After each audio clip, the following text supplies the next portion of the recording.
নমস্কার, আপনারা দেখছেন সংবাদ শিরোনাম। আমি নন্দিনী। বিস্তারিত খবরে যাওয়ার আগে দেখে নিই আজকের হেডলাইন্স।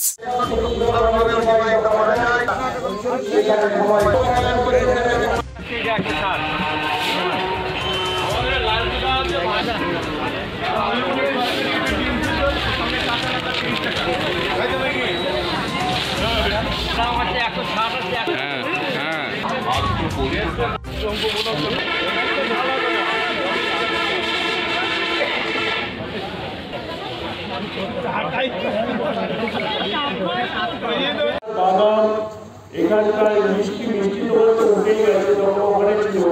তখন প্রথম মুসলিম দিন, প্রথম দিনই মুসলিমদের মেলাটা হয়।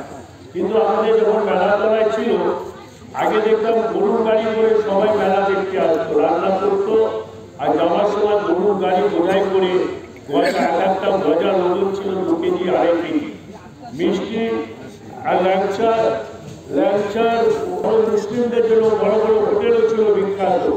কিন্তু সেই ঐতিহ্যময় খেলনা, বিভিন্ন রকমের সরঞ্জাম ছিল, সেগুলো যাতে নষ্ট না হয় তার জন্য আমরা দায়িত্ব নিয়ে আমরা সেগুলো করেছি। আপনারা এই যে কেউ কোনোদিন, আমরা তো জানি মাঘ মাসে মেলা শেষ হয়ে যাওয়ার পর আমাদের এই পয়লা মাঘে পান্ডুয়ার যে বিখ্যাত মেলা, এই মেলা সম্পর্কে আপনাদের মেলা কমিটি যিনি সভাপতি আছেন তিনি বিস্তারিতভাবে আপনাদের অবগত করেছেন। ল্যাংচা থেকে শুরু করে আর রাজা মিষ্টি মানে এখানে বিখ্যাত ছিল সবগুলোই বরণ করে আপনি সবসময় দেখবেন, আমরা হচ্ছে এলাকা দেখবেন।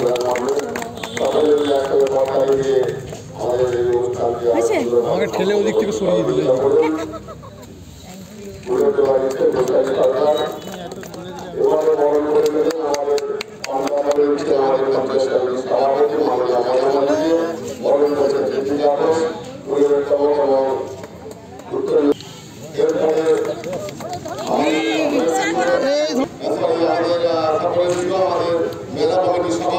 একদম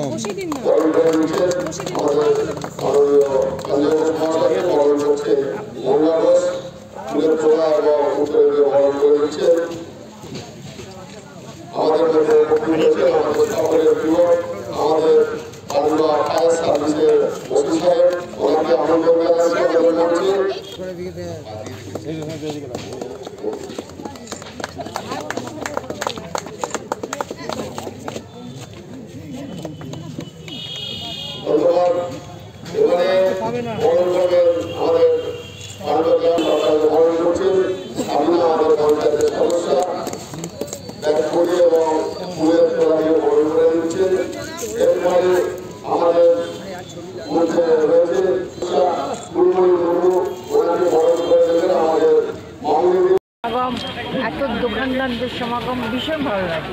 দিদি বলছি একটা ছোট্ট প্রশ্ন, যে এই মেলাতে জন্য ফুচকার দিকে দেখলাম আপনারা ফুচকা খেলেন, যে কেমন লাগলো? ফুচকার দোকানে ফুচকা রাখে খুব ভালো। ঠিক, আপনাকে কি দই ফুচকা ওখানে করা হয়েছিল তাই তো? সবগুলোই খেয়েছি। আচ্ছা, এরপরে মেলার আমাদের এই যে মেলা হচ্ছে তার কতটা রয়েছে, সিকিউরিটি রয়েছে, যে মানুষ যদি অসুস্থ হয়ে পড়ে বা ভিড়ভাড়টা? এই তো মানুষ অসুস্থ হয়েছে, কিন্তু ছেলেরা তো সঙ্গে সঙ্গে তাকে হসপিটালে নিয়ে গেল। আচ্ছা, সব রকম ব্যবস্থা করে রেখেছে, সময় ধরে রেখেছে।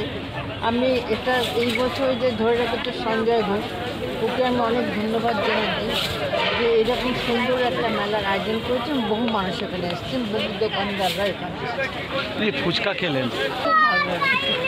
আরও বাদাম বা আরও তো অনেক কিছু খেলেন। হ্যাঁ, বাদামও খেয়েছি, জিলিপিও খেয়েছি। বাড়ির জন্য কি নিয়ে গেলেন? হ্যাঁ, নিয়ে গেছি, গজা খেলেন। পাণ্ডবাসী কি বললেন মেলাতে আসার জন্য? আমি সকলকে বলবো এরকম একটা মেলায় আসুন, তাহলে পরে যারা দোকানদার জিনিসপত্র নিয়ে এসছে তারা উৎসাহিত হবে এবং বিক্রিতেও সাহায্য হবে, এবং আগামী বছর আরও বেশি করে দোকানদাররা এই মেলায় অংশগ্রহণ করবে। আপনি পান্ডুয়ার প্রশাসনের দিক দিয়ে খুবই নিরাপত্তা, আমার মনে হয় না কোনো অসুবিধা হবে।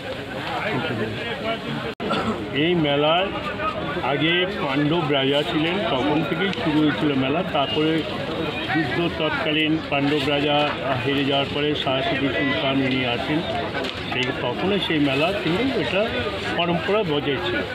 তারপরে দীর্ঘদিন চলার পরে এটা মেলা তলায় হতো, হঠাৎ মেলাটা বন্ধ হয়ে যাওয়ার মুক্তি ছিল। সেইখান থেকে আমরা কেন্দ্রীয় সরকার মাধ্যমে এটা আর্কিওলজির আন্ডারে চলে গেছিলো, বন্ধ হয়েছিল। সেইখানে মধ্যে আমরা সেই মেলা আমরা এখানে নিয়ে আসি। এই মেলা 3 দিন আদিবাসীদের হয়, 1 মাস 10 দিন মেলা চলে।